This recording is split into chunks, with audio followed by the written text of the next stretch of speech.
নমস্কার, আমি তরুণ ঘোষ। ঈদের তো শুভেচ্ছা সকালেও দুপুরবেলাও জানিয়েছি, বিকেলবেলা আপনাদের জানাতে এলাম যে গতকালকে আমাদের এনএসএ অজিত দোভাল তিনি তারেক রহমানকে যে ফোনটি করেছিলেন, সেই ফোনের পর কি কি ঘটনা ঘটেছে। আজকে সকালবেলা 10টা 10:30 নাগাদ মির্জা ফখরুল গিয়েছিলেন যমুনাতে একটা ফুলের তোড়া নিয়ে, মানে বুকে নিয়ে তিনি গিয়েছিলেন ঈদের শুভেচ্ছা জানাতে প্রধানমন্ত্রী তারেক রহমানকে। তারেক রহমান শুভেচ্ছা বিনিময় করেছেন এবং প্রীতি ভালোবাসার কথা বলেছেন। বলার পর তিনি মিষ্টি মিষ্টি করে একটা ছোট্ট বার্তা দিয়েছেন। বার্তাটা হচ্ছে যে আপনি যে কথাটা বলেছেন না, এই কথাগুলো আপনি আর বলবেন না। আপনি এক কাজ করুন, আপনি মিডিয়াকে ডেকে আপনি তাদেরকে বলুন যে আপনার যে কথাগুলো আপনি বলেছিলেন আওয়ামী লীগ সম্পর্কে, সেই কথাগুলো আপনার ব্যক্তিগত মতামত, এটা দলের মতামত নয়। আপনি আমাদেরকে বিপদে ফেলে দিয়েছেন এই কথাটা বলে, কারণ আমাকে চারদিক ম্যানেজ করে কাজ করতে হচ্ছে। আপনার মতো একটা সিনিয়র নেতা, বর্ষিয়ার নেতা যদি এই ধরনের বেফাঁস মন্তব্য করেন, তাহলে পরে আমার পক্ষে দেশ চালানো খুব মুশকিল হয়ে যাবে। বেশ ভদ্র ভাষায় তাকে, যাকে বলা হয় ধুনে দিয়েছেন মির্জা ফখরুলকে। এখন কালকে যা ঝাড় খেয়েছেন, ঝাড় খাওয়ার পর এখন তার মাথা খারাপ হয়ে গেছে তারেক রহমানের। কারণ তারেক রহমান বুঝতে পারছেন যে ভারতবর্ষ কিন্তু বেশি দিন অপেক্ষা করবে না। ভারতবর্ষ কিন্তু খুব টাইট নজর রাখছে, আর এই সমস্ত ব্যাপারগুলোতে প্রত্যেক কটা নোট দিচ্ছে। এদিকে আপনাদের ওখানে একটা ঘটনা ঘটেছে, সেটা হচ্ছে আপনাদের যে পররাষ্ট্রমন্ত্রী খলিলুর রহমান, তিনি নাকি জয়শঙ্করের সঙ্গে দেখা করবেন। কিন্তু হিন্দুস্তান টাইমস আজকে লিখেছে, এবং আমার কাছেও খবর আছে, যে জয়শঙ্করজি এখনো পর্যন্ত কোনো টাইম কনফার্ম করেননি। তিনি কিন্তু একবারও বলেননি যে আমি দেখা করব না বা আমি দেখা করব, এ কথা তিনি একবারও বলেননি। ফলে এই যে খবরগুলো রটে বেড়াচ্ছে, তিনি আছেন এখন নিউ ইয়র্কে, তার ইচ্ছে হচ্ছে দিল্লি হয়ে মানে ঢাকায় ফিরে আসা। সেটা তিনি ঢাকাকে জানিয়েছেন, মানে তারেক রহমানকে জানিয়েছেন। দিল্লিতে তার কাউন্টার পার্ট, তার সঙ্গে বিদেশ সচিব বিক্রম মিস্ত্রি, তার সঙ্গে কথাবার্তা হচ্ছে। পররাষ্ট্রমন্ত্রী হলে কি হবে, জয়শঙ্করের সঙ্গে তার ডাইরেক্ট কথা বলতে পারবেন না, আমাদের বিক্রম মিস্ত্রি অব্দি পৌঁছাতে হবে, নইলে পরে রণদীপ জয়সওয়াল, এই দুজনই আছে পররাষ্ট্র বিষয়ক ব্যাপারে যদি কথা বলতে হয় তাদের সঙ্গে কথা বলতে হবে। উনি বিক্রম মিস্ত্রির সঙ্গে কথা বলেছেন। আর বিক্রম মিস্ত্রি তাকে পরিষ্কার জানিয়ে দিয়েছেন এখন সাহেব ব্যস্ত আছেন, সাহেব কখন টাইম দেবেন, যদি টাইম আদৌ দেন তাহলে আপনাকে জানিয়ে দেওয়া হবে। ফলে এই যে একটা আপনাদের দেশে একটা রটে বেড়াচ্ছে যে বহুদিন চেষ্টা করে ইউনূসের লোক পারলো না, হঠাৎ করে বিএনপির লোক এসে জয়শঙ্করের সঙ্গে দেখা পাওয়ার সুযোগ পেয়ে গেল, এটা কিন্তু নয়। জয়শঙ্কর যে এখন প্রচণ্ড ব্যস্ত, বিশেষ করে এই যে মধ্যপ্রাচ্যের যুদ্ধ নিয়ে এবং তেল জোগাড় করা নিয়ে। ভারতের কাছে তেল হয়ে গেছে একটা বড় চাপের বিষয়। এখন তেল জোগাড় করতে হয় ভারতবর্ষকে। তেল জোগাড় না করতে পারলে ভারতবর্ষে তেলের যোগানটা কমবে। আমি গতকালকে বলেছিলাম না যে আমাদের নিজেদের লাগের 1,50,00,000 ব্যারেল পার ডে। একটা ব্যারেলে বোধহয় 362 না কত লিটার বোধহয় একটা তেল থাকে, এরকম একটা হিসেব আছে। কম বেশি হতে পারে, আমি ভুলও হতে পারি। একটু দেখে নেবেন আপনারা। তো সেই তেল 140 কোটি দেশের লোকের সেই তেল মানে জোগাড় করা, এটা একটা মানে হিউজ টাস্ক। তো তাকে সেই কাজটা করতে হচ্ছে, মোদিজিও সেই কাজ করে যাচ্ছেন। ফলে এখন এই ঠুনকো বিষয় নিয়ে কথা বলার মতো সময় জয়শঙ্করজির কাছে নেই। হয়তো জয়শঙ্করজির সঙ্গে এবারে দেখা নাও হতে পারে, তবে এটা খলিলুর রহমানকে বলে দেওয়া হয়েছে, আপনি অপেক্ষা করুন, যদি সবুজ সংকেত পান তাহলে পরে এখানে আসবেন, নইলে আপনি আপনার নিজস্ব গন্তব্যে যেখানে যাওয়ার আপনি চলে যাবেন। এটা হচ্ছে ভারতের পক্ষ থেকে বলা। আর একটা বিষয় হচ্ছে যে আওয়ামী লীগের ব্যাপারে যে সিদ্ধান্ত যেটা ভারত নিয়েছে, আওয়ামী লীগের ব্যাপারে যে আওয়ামী লীগকে ধীরে ধীরে ধীরে ধীরে পুনঃস্থাপিত করা হবে, সেটা তারেক রহমানকে কালকে আর একবার মনে করিয়ে দিয়েছেন আমাদের অজিত দোভাল। অজিত দোভাল বলে দিয়েছেন যে যে কথা হয়েছিল এবং যেটা যে 10টি পয়েন্টের উপরে স্বাক্ষরাদি হয়েছিল, তাতে কিন্তু একটা সময় বেঁধে দেওয়া হয়েছিল। আপনি সেই সময়টা পার করে গেছেন, ক্ষমতায় বসার পর 1 মাস পেরিয়ে গেছে, এখনো আপনি বলছেন আরো 2 মাস 3 মাস সময় লাগবে। তার মধ্যে আপনার একজন বর্ষিয়ান নেতা তিনি এরকম আলটপকা মন্তব্য করে আমাদেরকে আরো বিভ্রান্ত করছেন। ফলে আপনাকে নিশ্চিত করতে হবে যে আওয়ামী লীগ এই তার ওপর থেকে যত মামলা টামলা, আওয়ামী লীগ সমর্থকদের যে মামলা টামলা আছে সেগুলোকে আপনি তুলে নেবেন। আপনি লেখক, বুদ্ধিজীবী, সাংবাদিক, শিল্পী যত আছে তাদেরকে মামলা মুক্ত করবেন। শেখ হাসিনার ব্যাপারে মামলা যেগুলো আছে সেগুলো আইসিসি থেকে তুলে নেবেন। তাকে রাজনৈতিক একটা পরিবেশ, সুস্থ পরিবেশ তৈরি করে দেবেন রাজনীতি করার জন্য, সেটা আপনি করবেন। সেগুলো যতক্ষণ না কমপ্লিট হচ্ছে আপনি ভারতের থেকে কোনো রকম আশা করবেন না। আপনি এই যে চিঠি দিয়েছেন না, যে ভারতকে মানে অনুরোধ করছি এই পাঠান, ওই পাঠান, সেই পাঠান, ভারতের দিক দিয়ে কোনো আশা করবেন না। আর দ্বিতীয় কথা হচ্ছে, আমাদের এখানে খাদ্যপণ্য আছে, কিন্তু এখানে পাঠানোর ব্যাপারে আমাদের এখানে একটা বিরূপ একটা প্রতিক্রিয়া আছে। ফলে দেশের যে বিরূপ প্রতিক্রিয়া সেটাকে কিন্তু আমাদের মান্যতা দিতে হবে। আপনারা চাইছেন ঠিক আছে, আমরা মানাও করছি না, কিন্তু দেশের মানুষের আবেগকে উপেক্ষা করে আমরা এমন কিছু করব না যেখানে দেশ বিপদে পড়তে পারে।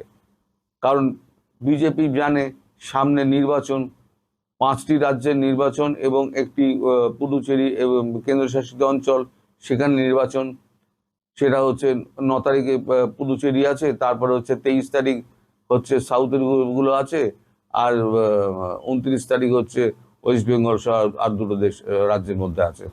তাই এই ইলেকশনে যাতে এর কোনো প্রভাব না পড়ে, মানে এই বাংলাদেশ সম্পর্কিত কোনো কারণে যাতে প্রভাব না পড়ে, তার জন্যেই কিন্তু ভারত সতর্ক হয়ে রয়েছে যে তেল এবং খাদ্য পানীয় বন্ধ করার, মানে খাদ্য এবং পণ্য বন্ধ করা না চালু রাখা, সেই ব্যাপারটা নির্ভর করছে আমাদের এখানে ভোটের ওপর। এখন ভবিষ্যৎ কি বলবে আমি জানি না, আমি তো গণৎকার নই, আর আমি আগাম কোনো খবর পাই না। এমন হতে পারে যাচ্ছে, এমনও হতে পারে যাচ্ছে না, সবকিছুই হতে পারে। কিন্তু আমার যতদূর মনে হয় এখন বোধহয় ভোটটা অবধি একটু থমকে যাবে, আমার মনে হয়। তারপর হয়তো স্বাভাবিকভাবে হয়তো যেতে পারে। তো আপনারা সামনের দিকে তাকিয়ে থাকুন। আসসালামু আলাইকুম, ঈদ মুবারক। দিল্লি প্রেস ক্লাব হঠাৎ করে সপ্তাহে যারা একটু গভীরে খোঁজ রাখেন, রাজনীতির খোঁজ রাখেন, রাজনীতির খোঁজ রাখতে আগ্রহী, তাদের কাছে দিল্লি প্রেস ক্লাব গত 1 সপ্তাহে একটা আলোচনা খোরাকি হয়েছে বইকি। এবং এটা আমরা কয়েকজন লোকের উদাহরণ দিয়ে বলবো, তাতে দেখবেন যে হ্যাঁ, সত্যিকার অর্থে দিল্লির প্রেস ক্লাব খোরাকি হয়েছে। বাংলাদেশের একটা শক্তিশালী রাজনৈতিক অংশ আওয়ামী লীগ, সেই আওয়ামী লীগের একটা শক্তিশালী অংশ এখন দিল্লি কেন্দ্রিক। এবং আওয়ামী লীগের প্রধান শেখ হাসিনা তিনি দিল্লিতে। ফলে দিল্লিতে কি হয় না হয় এটার দিকে নজরদারি রাজনীতি নিয়ে যারা খোঁজ রাখেন তাদের যেমন থাকে, গোয়েন্দাদের টিকটিকিদের খোঁজটা আরো বেশি থাকে। দিল্লি প্রেস ক্লাবে সম্প্রতি একটা অনুষ্ঠান হয়েছে। অনুষ্ঠান সম্পর্কে এখন পর্যন্ত আমরা যা জানতে পেরেছি সেটা হলো, হ্যাঁ, ওখানে ইন্ডিয়ান সাংবাদিকদের, দিল্লির সাংবাদিকদের নিয়ে আওয়ামী লীগের নেতাকর্মী এবং আওয়ামী লীগের যারা ইন্ডিয়া আছেন, ইন্ডিয়ার বাইরে আছেন, তাদের কাউকে কাউকে নিয়ে একটা গেট টুগেদার হয়েছে। গেট টুগেদারের অর্থ কি? গেট টুগেদারের অর্থ আমরা একটু নিরপেক্ষ জায়গা থেকে আমরা যেটা জেনেছি সেটা হলো যে হ্যাঁ, তারা অনেকটা in favour of Awami League তারা ওখানে আলাপ আলোচনা করেছে এবং আওয়ামী লীগের প্রতি ভারতীয় সাংবাদিকদের ওই অংশটা যারা অংশ নিয়েছেন তাদের যে সমর্থন আছে, পূর্ণ সমর্থন আছে, এইটা নিয়ে সেখানে পুনর্ব্যক্ত করা হয়েছে, আলোচনা হয়েছে। গল্পটা প্রথমে তুলেছেন আমরা দেখেছি আরো দুদিন আগেই, কিন্তু আমরা তখন যেহেতু একতরফা হয়ে যাবে আমরা এটা নিয়ে আসলে আলোচনা করিনি। প্রবাসী সাংবাদিক জুলকারনাইন শাহের তার নজরে ওখানে ছবি, ওই গেট টুগেদারের কিছু ছবি গোপন কেউ তুলেছে। এটা জুলকারনাইন শাহের বলছেন যে এমন একটা কোথাও থেকে তোলা হয়েছে যেটা তাদের হাতে এসছে, ফ্ল্যাশ হয়েছে। আর আওয়ামী লীগের দিক থেকে বলা হচ্ছে যে এটা ইচ্ছা করি একটা অংশ এবং আওয়ামী লীগের ভেতরে কোনো অংশ যারা ওই গেট টুগেদারটা আয়োজন করেছেন এই অংশকে হাওয়া করার জন্য ছবি তুলিয়েছে। এবং সেখান থেকে বলার চেষ্টা হয়েছে যে দিল্লি প্রেস ক্লাবে আওয়ামী লীগের একটা ইফতার পার্টি হয়েছে, সেই ইফতার পার্টিতে দিল্লি বা ইন্ডিয়া সরকারের দায়িত্বশীল লোকজনকে দাওয়াত দেওয়া হয়েছিল, বড় বড় সাংবাদিকদের দাওয়াত দেওয়া হয়েছিল। জুলকারনাইন শাহের দাবি যে সেখানে গুরুত্বপূর্ণ সাংবাদিকরা যায়নি, অনেকে ইন্ডিয়ার কোনো মানুষ যায়নি। এবং এখান থেকে জুলকারনাইন শাহ তার ফেসবুক পোস্টে ডিসিশনে আসার চেষ্টা করেছেন যে ইন্ডিয়া আওয়ামী লীগের দিক থেকে মুখ ফিরিয়ে নিয়েছে। যদিও তীব্র প্রতিবাদ করেছেন আরো একজন মানুষ, তিনি হচ্ছেন আওয়ামী লীগ ঘরানার ব্লগার, আওয়ামী লীগের প্রতি পজিটিভ যিনি দৃষ্টিভঙ্গি রাখেন তিনি হচ্ছেন নিঝুম মজুমদার। নিঝুম মজুমদার বলেছেন যে আসলে ব্যাপারটা তা না, এবং ওখানে যে গোপনের ছবি তুলেছে এটা গোপনের ছবি তোলার কিছু ছিল না। সেখানে জাহাঙ্গীর কবির নানক উপস্থিত ছিলেন এবং জাহাঙ্গীর কবির নানক একজন গেস্টকে বিদায় করতে গিয়ে বিচ্ছিন্ন হয়েছিলেন, সেই ছবি তুলে ধরে বলা হয়েছে তাদের ওখানে বিশেষ গ্যাদারিং ট্যাদারিং নেই। আমি একটু চোখ বোলাতে বলি, তারপর আমি আমরা যাদের সঙ্গে কথা বলছি সেই বিষয়টা আমি আপনাদেরকে বলবো। জুলকারনাইন সাহেব তার পোস্টে একটা জায়গায় বলছে বেলজিয়াম থেকে বিশেষভাবে আমন্ত্রিত হয়ে আসা হাসান মাহমুদ এবং জাহাঙ্গীর কবির নানক অনুষ্ঠানে উপস্থিত হয়েছিলেন ঠিকই, তবে আমন্ত্রণ তো শাহের যেটা বলছিলেন যে বেলজিয়াম থেকে বিশেষভাবে আমন্ত্রিত হয়ে আসা হাসান মাহমুদ এবং জাহাঙ্গীর কবির নানক অনুষ্ঠানে উপস্থিত হয়েছিলেন ঠিকই, তবে আমন্ত্রণ জানানো সত্ত্বেও ভারত সরকারের পক্ষ থেকে আনুষ্ঠানিক বা অনানুষ্ঠানিক কোনো পর্যায়ের প্রতিনিধি এই ইফতারে অংশ নেননি। শুধু তাই নয়, যেসব সাংবাদিককে দাওয়াত দেওয়া হয়েছিল তাদের অধিকাংশই ছিলেন অনুপস্থিত। মূলধারার গণমাধ্যমের প্রতিনিধি হিসেবে শুধু ইন্ডিয়া টুডের একজন সাংবাদিককে সেখানে দেখা গেছে, যা আয়োজনের গুরুত্ব সম্পর্কে অনেক কথাই বলে। এবং সে পরে আরো বিস্তারিত বলেছেন যে মোটামুটি মানে তার ভাষায়, তার ধারণায় যে ভারত সরকারের কেউ না আসা এবং সাংবাদিক যোগদানে বিরত থাকা এই দুই ঘটনায় ইঙ্গিত বহন করে ভারত সরকার সম্ভবত সচেতনভাবেই এই আয়োজনকে এড়িয়ে গেছে। এর মাধ্যমে তারা বোঝাতে চেয়েছেন আওয়ামী লীগের পক্ষে কোনো অবস্থান নেওয়ার আগ্রহ তাদের নেই, বরং বাংলাদেশের বর্তমান নির্বাচিত সরকারের সঙ্গে সম্পর্ক স্থিতিশীল রাখা এখন তাদের মূল অগ্রাধিকার হতে পারে। শেয়ারের পরের লাইনটা যে বাংলাদেশের এই গভর্নমেন্টের সঙ্গে যে স্থিতিশীল রাখতে চায় এটা নিয়ে কোনো সন্দেহ নেই। আমাদের পরবর্তী আলোচনায় আপনারা নিশ্চয়ই আরো বিস্তারিত জানবেন যে তারেক রহমান এবং মোদী এবং তারেক রহমানের সফর প্রায় আসন্ন ভারতে। যাক, সেদিকে আমরা পরে যাব, কিন্তু এইটার শায়েরের বক্তব্যের পুরোই বিপরীত বক্তব্য জানা গেছে এবং তিনি ডিফাইন করেছেন সেই অনুষ্ঠানে উপস্থিত থাকা দিল্লি প্রেস ক্লাবের সাবেক সভাপতি এবং দিল্লির ঝানু সাংবাদিক গৌতম লাহিড়ী আমাদের শোতে বলেছেন যে প্রথমত এটা কোনো ইফতার পার্টি ছিল না। শায়ের যেটাকে ইফতার পার্টি দাবি করেছে যেটা ইফতার পার্টি ছিল না, প্রোগ্রামটা ছিল রাত 8টায় ইফতার পার্টি হয় না, এবং যেন মানুষ যারা আসবেন তারা ইফতার করে আসতে পারেন এই জন্য প্রোগ্রামটা রাত 8টায় করা হয়েছে। গৌতম লাহিড়ী আরো জোরদার বক্তব্য সেটা হচ্ছে যে ইন্ডিয়া প্রেস ক্লাব কখনো ধর্মীয় কোনো অনুষ্ঠান আয়োজন করে না। এইটা সনাতন ধর্মাবলম্বীও না, খ্রিস্ট ধর্মীয় না, বৌদ্ধ ধর্মীয় না, একইভাবে মুসলমান ধর্মাবলম্বী কোনো অনুষ্ঠান তারা অসাম্প্রদায়িক একটা ইমেজ তৈরি করে রাখে। এবং গৌতম লাহিড়ীর সাথে যোগ করেছেন যে ওখানে আসলে সুরাপান করা হয় ইন্ডিয়ান প্রেস ক্লাবে। বিশাল যেই হলরুম, ঢুকলে পরে শত শত সাংবাদিক বসে থাকে, সেখানে অনেকেই পান করেন, এটা মোটামুটি সুবিদিত। এর পাশাপাশি গৌতম লাহিড়ী বলেছেন ওই অনুষ্ঠানে ইন্ডিয়ান কোনো টেলিভিশন সাংবাদিককে দাওয়াত করা হয়নি, শুধু পত্রিকার সাংবাদিকদের দাওয়াত করা হয়েছে।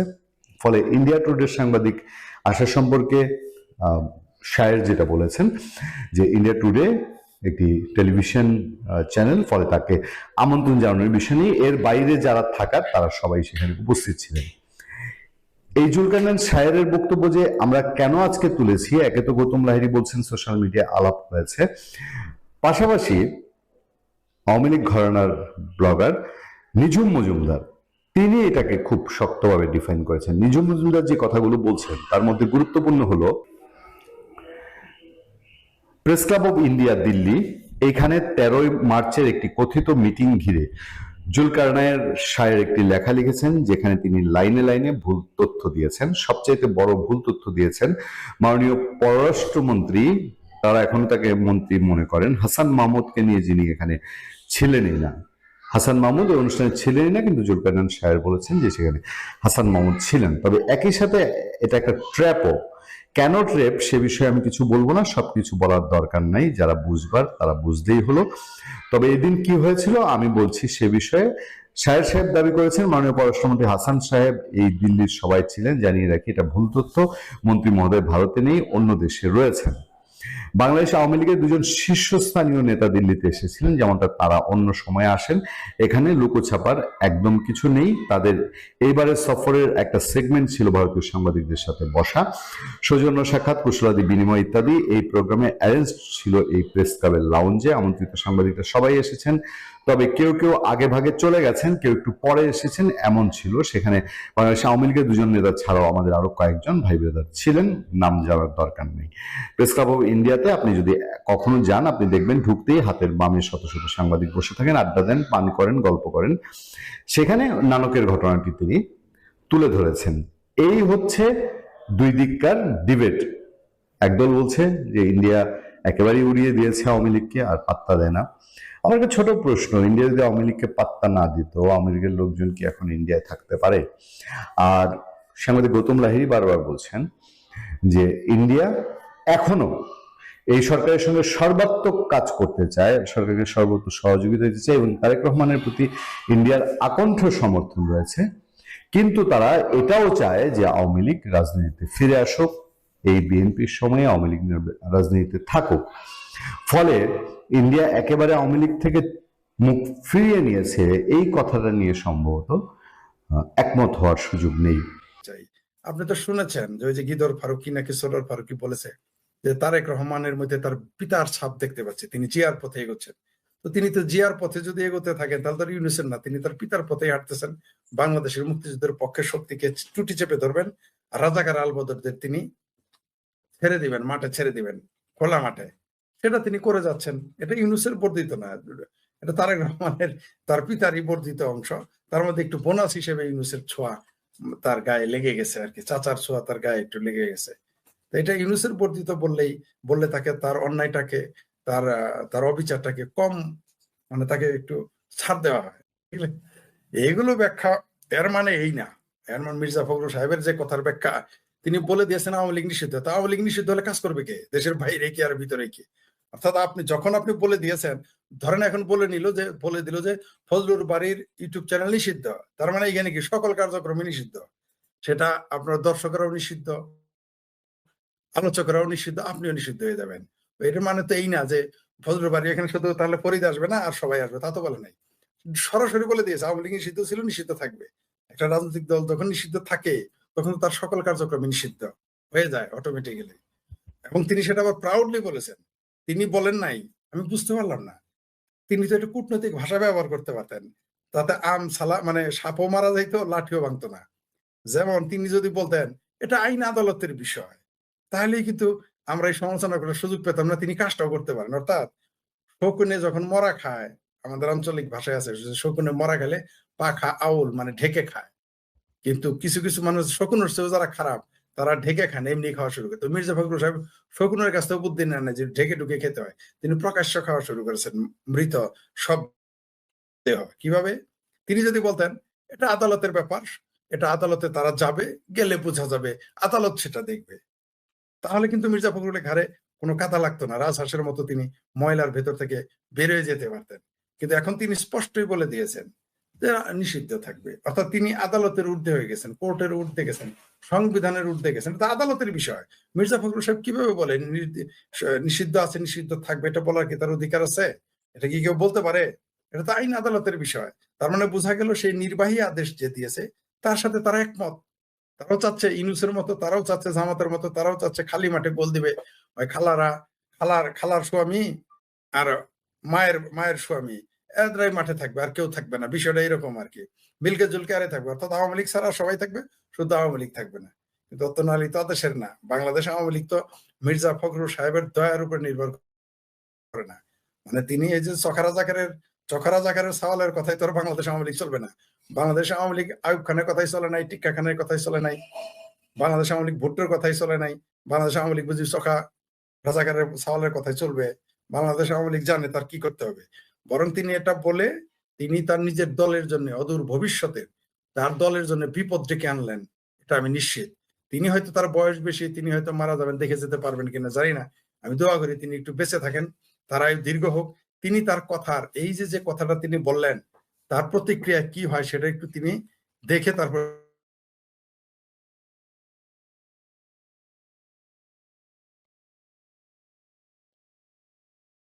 যেটা যেটা বলতেছিলাম এইখানে আপনি এই এটা বিএনপির জন্য বুমেরাং হয়ে যাবে। এই এই এই মির্জা সাহেবের বক্তব্যের উপরে ভিত্তি করে একদিন আওয়ামী লীগের নেতারা এই বক্তব্যটাই হুবহু দিবে যে বিএনপি নিষিদ্ধ আছে এবং থাকবে। তখন মির্জা ফখরুল সাহেবরা কি জবাব দিবেন যদি বেঁচে থাকেন, সেটা যদি একটু দেখার সৌভাগ্য হয়, নিজেকে সৌভাগ্যবান মনে করতাম। আমি দেখতাম যে তখন কি বলে। আমি দোয়া করি মির্জা ফখরুল সাহেব তিনি আরো আয়ু, তার নাকি এখন 80-র কাছাকাছি, আমি দোয়া করি তিনি 85 বছর পর্যন্ত বাঁচেন। কারণ বিএনপি যতই সুদূর বুদূর করুক 5 বছরের উপরে তো আর থাকতে পারবে না। যতই ষড়যন্ত্র করুক, যতই চাপাচাপি করুক, মানে 5 বছর তো লাস্ট মার্জিন, তার আগেই চলে যাবে। 3 বছরের মাথায় এই সরকার উষ্টা খেয়ে পড়ে যাবে, নিজেও জানবে না। তখন দেখবেন এই বিএনপি নিষিদ্ধ হয়ে যাবে, ছাত্র দল নিষিদ্ধ হয়ে যাবে, যেটা আওয়ামী লীগের জন্য কঠিন হয়ে যেত যদি ভবিষ্যতে তাদের প্ল্যান থাকে বিএনপি নিষিদ্ধ করার, তার জন্য একটু চাপে পড়তো। মির্জা ফখরুলের এই কথায় এই চাপটা আর থাকলো না। আর ঈদ যেটা বললেন যে ঈদের চলতেছে, ঈদ আগামীতে ভবিষ্যতে বিএনপি যারা করে তাদের ঈদটা ওই যে আজকে যারা আওয়ামী লীগ, ঈদটা তাদের মতোই হবে। মানে বাংলাদেশে আগামীতে আর রাজনীতি তো দূরের কথা, আপনি ধর্মীয় ধর্মীয় উৎসব, আসলে ইসলাম ধর্মে তো উৎসব হয় না, ইসলাম ধর্ম সব ধর্মীয়, ধর্মীয় কোনো কাজও আপনি আর করতে পারবেন না, রাজনীতি তো করতেই পারবেন না। সেই দিকেই গেল। কারণ আগামীকাল দেখবেন কত আওয়ামী লীগের লোক যেটাই ঈদের মাঠে যাবে, ঈদের নামাজে যাবে, সবগুলোকে পাকড়াও করবে আর না হলে পেটাবে, আপনি নিশ্চিত থাকেন, দেখতে পারবেন আগামীকাল। আর এই তালেই তারা আছে। আর তারপরেও যারা বউ বাচ্চা আত্মীয় স্বজন মা বাবাকে দেখতে গেছে, সন্তানকে দেখতে গেছে হয়তো 2-1 দিনের জন্য, তারা হয়তো টাকার বিনিময়ে গেছে, 2-3 দিন পরে আবার চলে আসতে হবে। এই যে বাংলাদেশের ডিভাইডেড শুরু হয়ে গেল রাজনীতিতে, আমি যখন থাকবো তখন ফজলুর বাড়ি থাকবে না, ফজলুর বাড়ি যখন থাকবে আমি থাকবো না। তার মানে কি এই দেশটা অর্থনৈতিক ভাবে রাজনৈতিক ভাবে ভঙ্গুর হয়ে যাবে, টিকে থাকতে পারবে না এই দেশটা। তিনি উল্টাটা বলতে পারলেন না, জিল্লুর রহমান নাকি কি যেন, তিনি তো দেখি জামাল ভুঁইয়া পাগলার মতো, ডিমের আলী 3টায় বিক্রি করবে, 5টায় বেচবে না। তিনি এটা বলতে পারলেন না যে বিএনপি যদি আওয়ামী লীগকে নিষিদ্ধতা থেকে তুলে না নেয়, আওয়ামী লীগের সহযোগিতা না করে, আওয়ামী লীগের সাথে রাজনীতি না করে, তাহলে জামাত সুবিধা পাবে। এটা তো বললো না, এটা তো বললো না। মানে স্রোতের বিপরীতে কথা বলতে রাজি না, কারণ জানে তাহলে তো জেলে থাকতে হবে। ওগুলো তো আমরা বুঝি, আমি তার এই বক্তব্যটা পড়ি, প্রথমে ভাবিছিলাম এটা বোধহয় এমনি কেউ বানিয়ে বলেছে, তিনি যে আসলেই বলেছে এটা আমার এখনো বিশ্বাস হয় না তিনি এটা বলতে পারেন। আওয়ামী লীগ কিভাবে বিএনপি কে সহায়তা করবে? সরকারে হলো বিএনপি, আওয়ামী লীগ কিভাবে করবে? আওয়ামী লীগকে নিষিদ্ধ করে রাখবে, সে আওয়ামী লীগ বিএনপি কে সহায়তা করবে? এত পাগল হয়ে গেছে বিএনপি। জিল্লুর রহমান গোপনে সাহেব বললাম তো গোপনে গোপনে হ্যাঁ কে সহযোগিতা করবে? হ্যাঁ, কে কেন গোপনে সহায়তা করবে? বিএনপি গোপনে কেন গোপনে সহায়তা করবে? বাংলাদেশ আওয়ামী লীগ কি কারো দয়ায় চলে নাকি? জিল্লুর রহমান সাহেবের দয়ায় চলে না মির্জা ফখরুল সাহেবের দয়ায় চলবে? তা আমরা ওইটাই বলবো যে আগামীতে যেদিন একটা কাজ ভালো হয়ে গেছে, অদূর ভবিষ্যতে যারা আওয়ামী লীগ করবে তাদের আর না কথা বক্তব্য লেখা হঠাৎ করে আনতে হবে না, কষ্ট করে বুদ্ধি করে বের করতে হবে না, জাস্ট কাট করে দিবি, কাট কপি পেস্ট। মনে করেন যখন আওয়ামী লীগ নিষিদ্ধ করে দিবে বিএনপি কে, ছাত্রদলকে, তখন এই জিল্লুর রহমানের বয়ান হিসেবে বলবে, মানে যারা আওয়ামী পন্থী বুদ্ধিজীবী সাংবাদিক তারা বলবে যে বিএনপির উচিত আওয়ামী লীগকে সহযোগিতা করা। এগুলো তারা মানে আগামীতে আওয়ামী লীগ কি কি করবে তার সকল কাজ এরা সহজ পথ করে দিচ্ছে। এরা যদি মনে করে যে কিয়ামত পর্যন্ত বিএনপি ক্ষমতায় থাকবে, তা তো সম্ভব না। আপনি যত কিছুই করেন, একের খাস বাংলায় যদি বলে, জামাল পীরের ভাষায়, যতই সুদূর বুদুর করুক, 5 বছরের উপরে তার থাকতে পারবে না। প্রশ্নই আসে না, প্রশ্নই আসে না। 5 বছর পর থাকতে পারবে না, তখন কি আপনি করবে? 5 বছর বললেন, 10 বছর থাকবে, এই কথা বলে